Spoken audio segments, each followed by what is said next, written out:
So we really want to bring together the best and the brightest Christian thinkers, leaders from all these cities to kind of ask the question, what can we do together that can really improve the spiritual, social, and humanitarian climate of our cities? Mid-South Viewpoint, a Christian news and information feature of Bott Radio Network 640 AM, discussing the news, views, issues, and concerns that affect our community. Join us now for today's edition of Mid-South Viewpoint. I had a major turning point in my life, Byron, when I was 17. I had several influences. I had some high school friends that were sharing their faith with me. I'd begun to read the New Testament. But I also had a very powerful demonic encounter as well as a near-death experience, all within about 6 months. And so those influences really helped me grasp the reality of God, how He had really spared me in many ways. And I realized that it was both necessary and urgent to surrender my life to Christ. It was a pretty powerful change for me. Coming to faith in that particular way, I had a very strong sense early on of the reality of the supernatural. I had, in my late junior high, early high school, had become somewhat of a agnostic about faith, and God, I believe, allowed those experiences to kind of rattle my worldview and to realize that there really is a sense of lightness and dark and the need to respond decisively in terms of who God was and what His call in my life was. I was on staff with InterVarsity, and we felt like having a cross-cultural experience was a big part of our own development, and so we applied to go to India. So we spent 10 weeks in North India, in Bihar, which is a state the size of Nebraska, just below Nepal. It's the state where Buddhism was founded. It's a stronghold for both militant Hinduism and Islam, and the ratio of Hindus and Muslims to Christians was about 100,000 to 1. And so we were part of a team that was very passionate, sharing their faith, gathering every Friday to pray 3 to 9 hours, really believing that God could do great things in a place as challenging as Bihar. It was internationally, it was my first cross-cultural experience. I actually grew up in the Midwest, 16 miles away from an Indian reservation. So I had some interaction growing up in that regard, but nothing remotely as intense as being in North India. Well, I believe as I look around the world and look at the challenges that our cities face, that our prayer life will be in proportion to the sense of desperation we feel. And being in that context in North India, we all knew beyond a shadow of a doubt that the challenges were just so staggeringly difficult that we really needed God to do something very powerful. And it's been interesting to see the answers to those prayers and many others 30 years later in that part of the world. My wife and I met as college freshmen at the University of South Dakota where we were. She comes from a very strong family of faith, very common, what I would describe as an evangelical Lutheran background. And I had become a Christian just a year before college, so we met freshman year. We were both involved in campus groups, got very involved with InterVarsity. We dated for 3 years, got married very young, just out of college at 22. But we had made a joint commitment at the age of 21 to go anywhere in the world that God would send us. And we just saw God kind of guide and lead in the context of that commitment very early on. We had come back from India in 1983, and my wife's brother had moved to New York in 1982 to do a summer internship there, and he stayed, so he was there. And we felt like New York would be a great place to go for 2 or 3 years of cross-cultural exposure, and then our initial plan was to go back to India. And we moved to Queens, where we've lived for the last 28 years, and we were there for a couple of years, and we realized the whole world was there. We live in a neighborhood with 100 language groups, and we worship with people who speak 60 languages. And we just felt that God had called us to New York. We didn't fully grasp it when we first moved there, but within a few years we realized that we were in a very strategic location. You know, when you think about the first century, really the two great cities that dominate the New Testament, Jerusalem as the religious capital, which has been the religious capital for 3,000 years since David. Rome, obviously, was the political capital. But you have a number of amazing cities in the New Testament. You have the city of Ephesus, which in many ways is like New York, very cosmopolitan, parts of it are very pagan. It was the third largest city in Asia. Obviously, you have cities like Athens in Greece, which was a cultural city. You have Philippi, which is the first city in Europe that the gospel penetrated. So the thing that's so interesting to me, the relationship between first century and 21st century, is that Israel connected Asia, Africa, and Europe, but it also connected the Red Sea and the Mediterranean Sea. Even though Israel is only the size of New Jersey, today our large cities, New York, Chicago, LA, cities like Memphis, we really are the crossroads of the world. That God is using cities today the way that he used Israel in the first century to connect people from all over the world. Cities like Dallas are now 44% people speak English as a second language.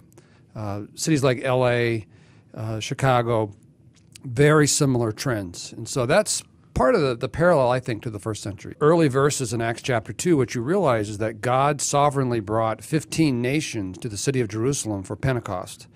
And that what set the stage for Pentecost was the fact that God was choreographing people into cities for the expansion of the gospel. And for us who live in the 21st century, it's important to understand how God is really setting the stage for what I would call a 21st century urban Pentecost.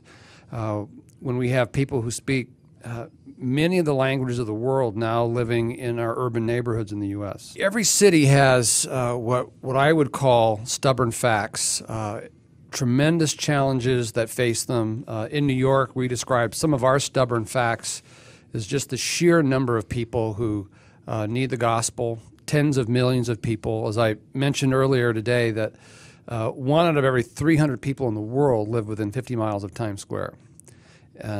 There's just an amazing concentration of humanity in our cities. Young people are severely affected in our cities. In many of our cities, the high school graduation rate hovers around 50%. In Indianapolis and Detroit, it's 30%. We believe that's a social time bomb in our country, that young people who don't have education, they don't have a future, they don't have a hope, they will continue to swell our prison system. And before long, people will continue to react when they have no hope or no voice in their future.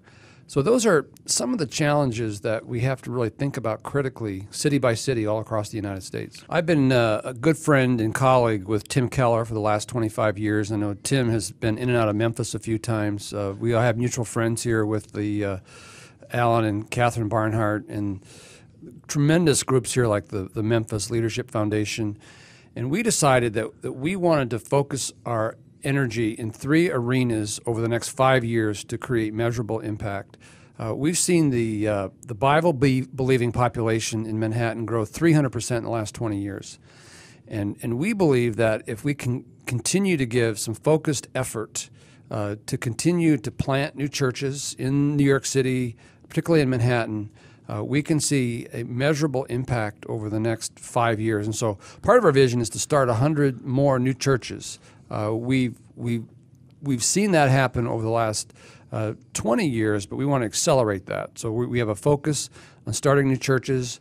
We need lots of leaders, more and better leaders, all the way from high school students up through senior executives who really understand how to share their faith in their context, in their work environment, in their neighborhoods. So we have a broad emphasis on assisting and mobilizing leaders across all those disciplines. And then thirdly, we convene leaders in New York, but also other major cities around the world every year for a gathering called Movement Day.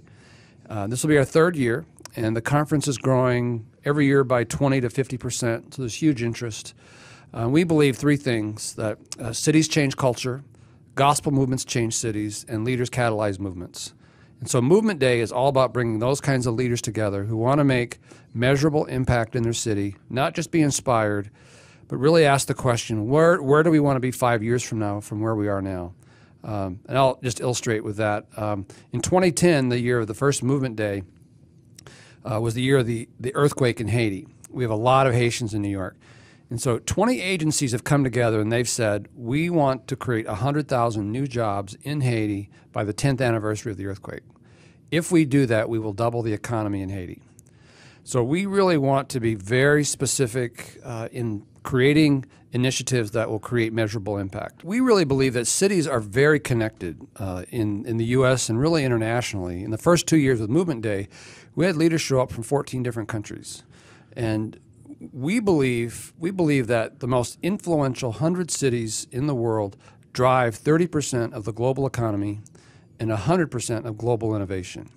So we really want to bring together the best and the brightest Christian thinkers, leaders from all these cities to kind of ask the question, what can we do together that can really improve the spiritual, social, and humanitarian climate of our cities? One of the great theological paradigms in the Old Testament are the books of Ezra, Nehemiah, and Esther. They were all written from the context of Iran.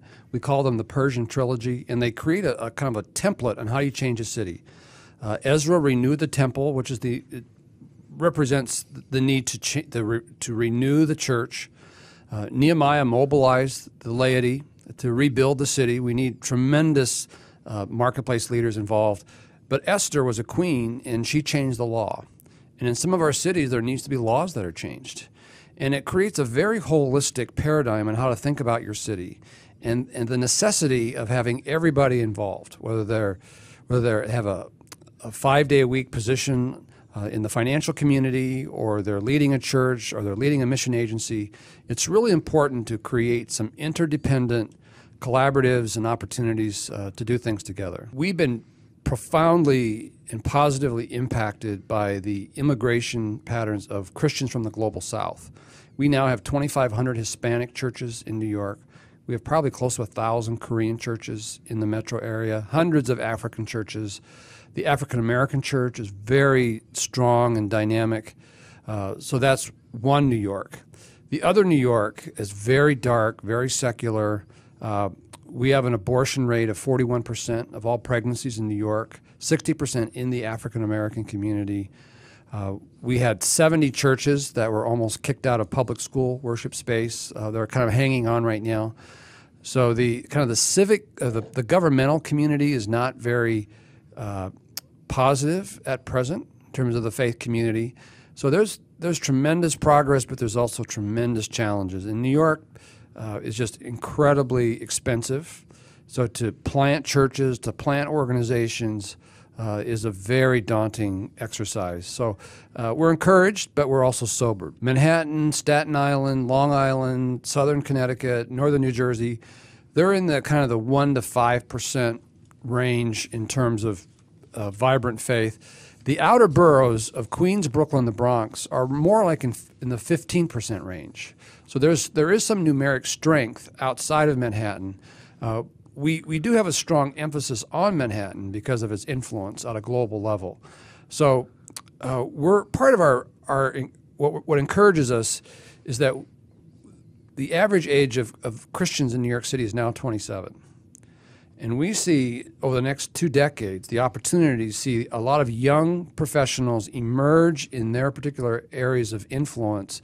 We need leaders who are on the board of the Wall Street Journal, NBC Media. People who are sitting in the boardrooms of our major universities like Columbia and NYU and Juilliard, some of the major global institutions that are in New York. Because right now the Christian community is pretty much absent from those real decision-making positions of influence. 9/11 was very interesting. I was actually in the Empire State Building the morning of 9/11, which was 2 miles north of the World Trade Center. And I think 9/11 really gave us 3 lasting impressions. One was the immediacy of eternity. There were 3,000 people who went to work that day, and they had no idea they were just a heartbeat away from eternity. Second was the power of agreement. 19 terrorists basically decided with their superiors to bring down one of the most visible symbols of Western democracy and capitalism. And then thirdly was just the tremendous impact of global cities. You make this kind of a statement in a major city, a New York, a London, a Tokyo, and it continues to reverberate around the world. 9/11 forced us to become more collaborative. We realized we couldn't there's a lot of things we couldn't do in our own strength. We didn't have the resources or the manpower. So there's a very powerful spirit of collaboration that emerged. Secondly, there was a recognition, particularly in the church planting community, how strategic New York was. So we had a lot of people that came to New York to start new churches, which was a tremendous contribution to our city. And it's slow, but we're beginning to see more cooperation between the marketplace and the local church and the mission agency community. So all of that really were fruits of what grew out of 9/11. The trust issue in New York, a lot of it has to do with just the diversity. You have a lot of denominational diversity and people learning to work together, trust each other. Enormous racial diversity in New York, like there is here in Memphis. And so building trust across racial and denominational lines is always a very steep challenge, but when it begins to take place, it's very powerful. When we moved to New York in 1984, our first church where we involved in was an African-American church. And that was very powerful for us to be radically loved by people that were so different. And we just felt like that's the greatest thing that can happen this side of heaven. And we've given a lot of our energy, particularly through the effort of United Prayer, to bring people of diverse traditions together, to pray together, and build trust from that posture. Well, I think the need is so great, it's really all hands on deck. We need a really intelligent partnership between the faith community and government. Mayor Bloomberg, a couple of years ago, made a public appeal for mentors of junior high students. That's a critical age. We're learning that a critical age is to make sure that young people are reading at grade level by 3rd, 4th, 5th grade. Because if they're not reading at grade level, then they just get further and further behind. It's a massive issue, and so we need the best ideas. One very simple initiative is training churches how to adopt public schools. I know there's some really good models of that here in Memphis. It just needs to be done on a tremendously broad scale. It's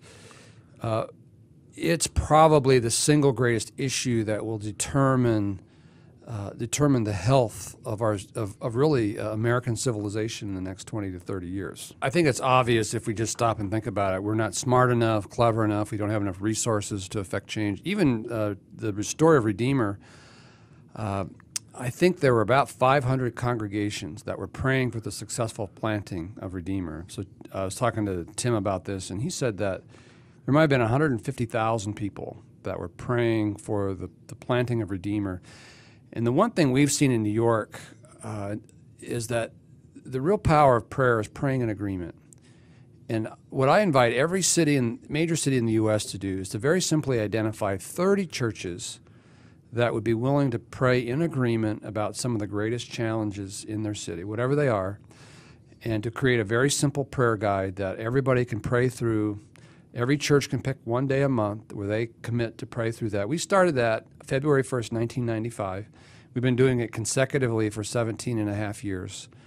And we saw two major answers to prayer, many answers to prayer, but two major answers to prayer. One was the growth of the church, particularly in Manhattan and across the city. But secondly, we actually saw the murder rate in New York drop 70% in 5 years. We went from being the most violent city in America, more than 1 million, to the safest city in America, over 1 million people. And for those of us who lived through those days, it was very powerful. And we just started with 35 churches, 1995. And we just created a very simple prayer guide. We call it the Lord's Watch. It's based on Isaiah 62, 6 and 7, which says, "Give God no rest and give yourselves no rest until he accomplishes his purposes on all the earth," patterned after the Moravians, 1727, who got 24 Moravians who prayed an hour a day, and their prayer vigil went uninterrupted for 100 years. And we have such great historical models that we can draw from and contextualize to our own city. That's a great model. Jonathan Edwards' work on the Concerts of Prayer vision in the 18th century, bringing Christians together in visible union, explicit agreement.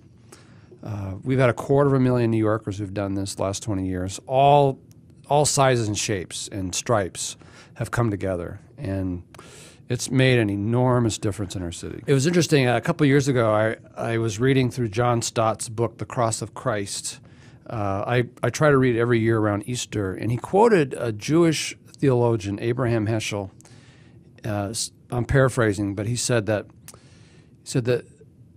the most significant attribute of God is not that God is a God of great wisdom or even a God of great power, but that God is a God of great concern.